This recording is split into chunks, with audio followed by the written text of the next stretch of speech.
can you tell me the procedure for filing a police complaint about a sheriff in Salem? Yes, yeah. So it is going to be that I will give my supervisor your information that I just obtained from you, and they are going to contact that officer or deputy's, their supervisor. Okay, so what needs to happen right now, and I really don't like to have to tell you to do your job, but you know, this is the way law enforcement works in the USA.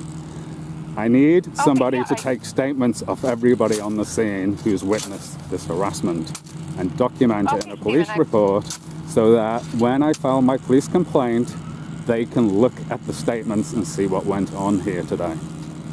Okay, we do have your initial statement here in the report, and I will go ahead and get this one over right now, okay? So when am I going to see a police officer here? I'm in the city Riverfront Park. I think it's been about half an hour. When am I going to see somebody actually attend to my police